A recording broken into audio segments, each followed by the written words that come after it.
Para sa pinakaunang bugso ng ating balitaan, formal na ginawaran ng Ministry Service Recognition Award at titulong Youth Advocate of the Year si Pastor Polo C. Kibuloy na idinaos sa Mindanao People's Choice Award 2026 sa Coronadal City.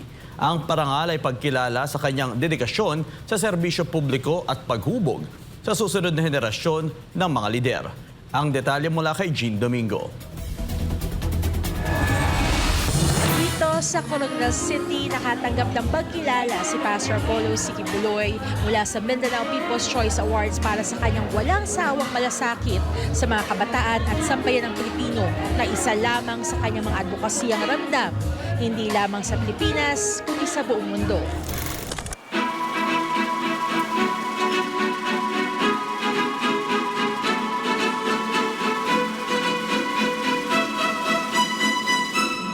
Ang Mindanao People's Choice Awards ay nagsimula bilang isang inisyatibo upang bigyang pugay ang mga individual na may direktang ambag sa pag-unlad ng Mindanao.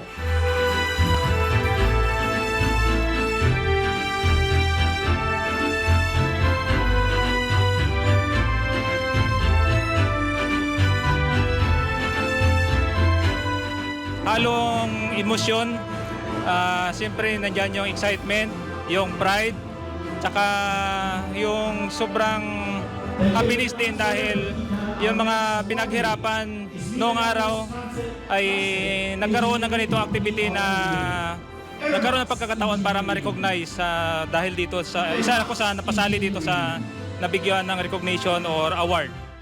Well, I'm very happy, ma'am, kasi unang-una po, hindi po tayo Muslim, no?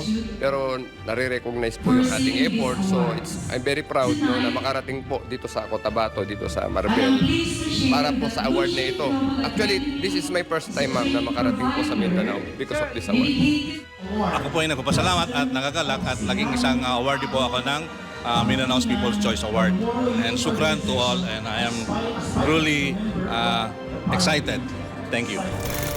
Sa paglipas ng panahon, naging mahalagang institusyon ito sa pagkilala sa mga lider o individual mula sa iba't ibang sektor na ang mga advokasya ay may malawakang epekto sa komunidad. Meron talaga maipagmamalaki ang people na mga Mindanao.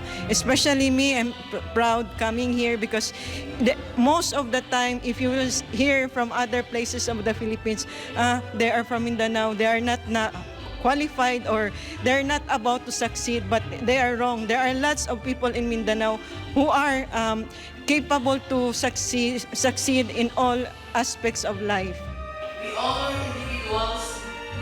Siyempre alam naman natin lahat na halos lahat ng mga magagaling galing Mindanao. Kaya siguro na-create namin itong Mindanaoans para naman yung mga tahimik na gumagawa ng mga humanitarian services, gumagawa ng talagang galing sa puso nila, ma-recognize. Youth Advocate of the Year. Congratulations to Reverend Dr. Pastor Apollo C. Kibuloy. Sa ginanap na pagtitipon sa Coronadal City, ginawaran si Pastor Apollo C. Kibuloy ng Ministry Service Recognition Award at titulong Youth Advocate of the Year na tinanggap ng KOJC Executive Minister bilang kanyang kinatawan. Pinapagput ko po ang pasasalamat ng aming mga pastor, Pastor Apollo C. Kibuloy, sa award-giving body ng Mindanao People's Choice Award for recognizing his effort na ma-establish ang Keepers Club International. It was really his desire for nation building na makatulong in particular sa sektor ng mga kabataan para mapalayo sa masasamang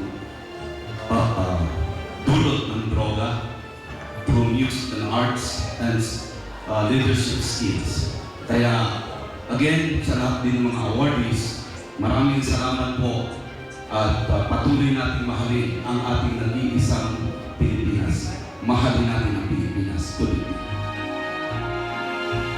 Tumanggap din ang parangalang Keepers Club International bilang Outstanding Youth Organization for Social Responsibility and Advocacy. Ngayong 2026, binigyang diin ng institusyon ang kontribusyon ni Pastor Apollo C. Quiboloy na kilala hindi lamang bilang isang spiritual leader sa lahat ng panig ng mundo. Siya rin ang isang multi-awarded global leader na nagtataglay ng napakaraming academic degrees at prestigyosong pagkilala sa loob at labas ng bansa. Sa loob rin ng maraming dekada bago pa man dumating ang mga plaque at tropeyo, ang boses ni Pastor Apollo ay nagsilbi ng tanglaw sa milyong-milyong nawawalang kaluluwa na nangangailangan ng kaliwanagan sa bawat sulok ng mundo. Lingid sa kalaman ng publiko, sa loob ng napakaraming taon may pagkilala man o wala, ay sentro ng misyon ni Pastor Apollo ang direktang pagtulong sa mga nangangailangan. Naging sandigan siya ng milyong-milyong kabataan sa pamamagitan ng pibigay ng libreng pagkain, padadamit at dekalidad na edukasyon.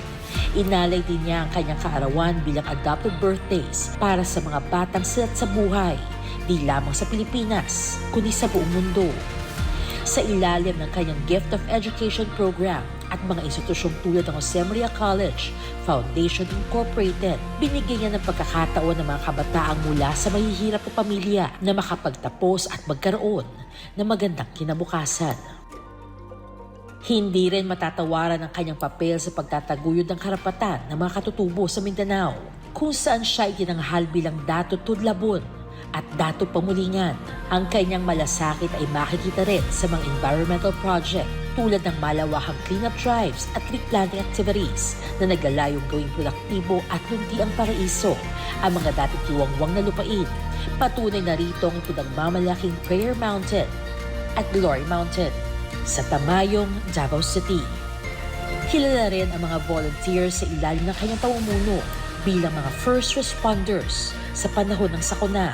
Sa bawat kalamidad na tumatama sa bansa, agad na nagpapadala ang kanyang organisasyon ng sako-sakong bigas, galon-galon ng malinis na tubig at hindi mabilang na relief goods para sa mga biktima. Ang mabilis na pagtugon na ito ay bahagi ng kanyang pangako na maging kaagapay ng pamahalaan sa nation building at pagtulong sa mga nasa laylayan. Sa kabila ng iba't ibang hamon o challenges, hindi natitinag ang kanyang mga programa sa serbisyo publiko. Ang parangal na ito sa Coronadal City ay nagsisilbing patunay na ang kanyang mga gawa ay patuloy na nagbibigay ng inspirasyon at pag-asa sa milyong tao sa buong mundo. Ayon sa mga organizer, ang dedikasyon ni Pastor Apollo ay isang halimbawa ng literatong nakatuon sa tunay na pagbabago. Pastor, pray, daming nagpre-pray sa'yo na sana mabigyan ka ng justice, mabigyan ng talagang yung sinasabi mo na siya na bahala lahat, gagawin yon, mag-o-open yung gate. Hindi lang dito sa Mindanao sa taga Cebu, yung Visayas, lalo na sa Maynila, international pa nga. Kaya lahat ng mga natulungan ni Pastor Quiboloy, talagang believe ako dahil nandoon pa rin yung paniniwala na mabigyang hustisya ang mga nangyari sa kanya ngayon. Sa kabila ng mga limitasyon, marami ang naniniwala at magpapatunay na ang mga nagawa ni Pastor Apollo sa larangan ng serbisyo publiko, edukasyon at disaster relief ay higit pa sa karaniwang nagagawa ng mga nasa posisyon. He is really very important. Pastor is very important, lalo na for nation building. Kasi he is the one molding us. Kung hindi po dahil kay Pastor, hindi po natin makikita kung ano po yung ginawa niya para sa mga youth. Napakalaki po ng kanyang contribution in terms of molding the young people na talagang yung kanilang leadership makatulong para sa ating bayan. May mga examples na mga kabataan na totoong maglilingkod para sa ating bayan dahil yun din po si Pastor. Ito yung reflection niya kung ano po ang ginawa niya sa mga young people na ito, ganun din po si Pastor. That is why, Pastor, thank you so much. We really love you, we miss you so much, and that one day we really hope to see you. And this is really all for you, Pastor. We are very proud of you. Thank you po, sir. Yes, of course. Light is always a light, and goodness is always a goodness. It can never be overshadowed by darkness or anything. No? Mananatiling ang matuwid ay matuwid.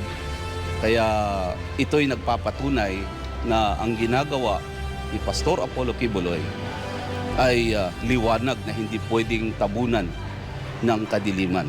to the Mindanao People's Choice Award. Thank you very much for recognizing the effort of our beloved pastor, Pastor Apollo C. Kibuloy. Hindi ito inaasahan. Kasi nga wala siya rito, hindi naman siya nakakasama physically. But as I said, goodness is always goodness and light remains a light that cannot be overshadowed by darkness. May formal man na pagkilala o wala mula sa publiko, nananatili si Pastor Apollo bilang bukal ng kaliwanagan para sa milyong-milyong individual. Ang parangal na iginawad sa kanya sa Coronadal City ng Mindanao People's Choice Awards ay nagsisilbing muling pagpapatibay sa ilalim ng kanyang impluwensya na hindi lamang bilang isang spiritual na leader, kundi bilang isang tunay na likod-bayan na ang prinsipyo at advokasya ay hindi matitinag at magpapatuloy sa loob o labas man ng bansa. Pilit pang pigilan, gaano man pahirapan, hindi nito mahahadlangan ang misyon ni Pastor Apollo C. Kibuloy, di lamang sa bawat kabataan, kundi sa bawat Pilipino. Yan ang pinakahuling ulat mula dito sa Coronadal City. Ako si Jean Domingo para sa Diyos at sa Pilipinas kong mahal.